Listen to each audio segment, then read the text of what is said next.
બનાસકાંઠાની પાછા ગામની શિક્ષિકાનો મોટો ધડાકો, વિદેશમાંથી વિડિયો મોકલી ભાવનાબેન પટેલે આરોપ લગાવ્યો। ઇન્ચાર્જ આચાર્ય પર લાંચ લેવાનો શિક્ષિકા ભાવનાબેન પટેલે આરોપ લગાવ્યો। સ્કૂલના ઇન્ચાર્જ આચાર્ય પર લાંચનો ભાવના પટેલે આરોપ લગાવ્યો છે। પારુલબેને પૈસા પડાવવા ષડયંત્ર રચ્યાનો ભાવના પટેલે આરોપ લગાવ્યો છે। 5 લાખ રૂપિયા માંગ્યા હોવાનો ભાવના પટેલનો આરોપ। હું ભારત આવીશ ત્યારે સમગ્ર પુરાવા રજૂ કરીશ, આ વાત વિડીયોમાં ભાવનાબેન પટેલે જણાવી છે। વિડીયો વાયરલ થયો હતો, એ વિડીયો એની અંદર આપ સાંભળશો તો એ એક વિડીયોની અંદર 4 જુદા જુદા નિવેદનો સાંભળવા મળે છે। પહેલા નિવેદનની અંદર એ બેન એવું બોલે છે કે બેન 8 વર્ષથી નથી। બીજા નિવેદનની અંદર બેન એવું બોલે છે દિવાળીનો પગાર લઈને જતા રહે છે। ત્રીજાની અંદર બાળકો પાસે બોલાવે છે કે બેનને 2 વર્ષથી જોયા નથી। અને ચોથાની અંદર એવું બોલે છે કે 8 મહિનાથી જોયા નથી। તો આ વિડીયો બાબતે અમારે શું સમજવું, કયું સાચું?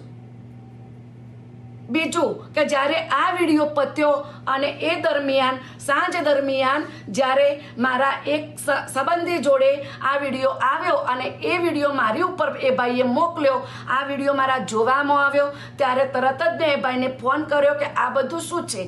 ત્યારે એમને એવું કહ્યું કે બેન મારી જોડે આ એક ભાઈએ વિડીયો મોકલ્યો છે, આપણે એની તપાસ કરાવીએ। એ બાદ તરત જ સામેથી અમારા આ ભાઈના જોડે આવે છે અને એ એવું કહે છે કે જુઓ હાર્દિકભાઈ, ભાવનાબેનનો આ એક વિડીયો વાયરલ થયેલ છે।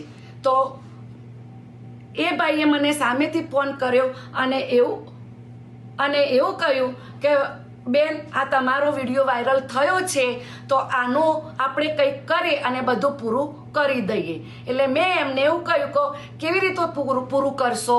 તો એમને કહ્યું થોડી શાંતિ રાખો, આ વિડીયો જેમણે બનાવ્યો છે એ લોકોને હું બોલાવું। ત્યારે એમને 5-10 મિનિટ મને આપી અને આ બંને ભાઈઓને બોલાવી લીધા। અને બંનેને બોલાવ્યા, એમને મને વિડીયો કોલ કર્યો, પણ એ વિડીયો કોલની અંદર એ ભાઈ એવું બોલે છે જો તમારે આ બધો મુદ્દો પૂરો કરવો હોય તો એની પતાવટ કરવી પડશે અને વ્યવહાર કરવો પડશે।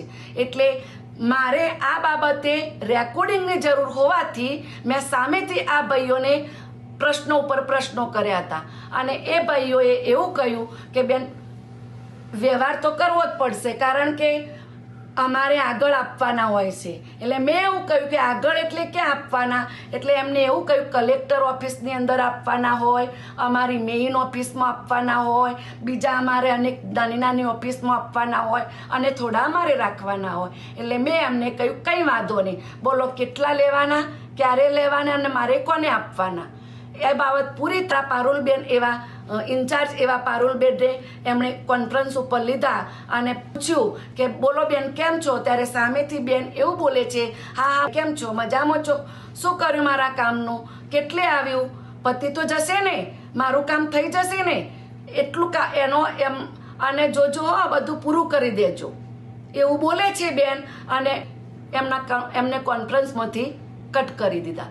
ત્યારબાદ આ બંને ભાઈઓ ફોન કટ કરી અને જાય છે અને પાછળથી એક આવી અને મને એવું કહે છે કે બેન આની અંદર 5 લાખ જેવો તો ખર્ચો થશે। એટલે મેં એમને એવું કહ્યું ઓલરેડી વિડીયો તો વાયરલ થઈ ગયો છે, હવે મારે શાના માટે પૈસા આપવાના?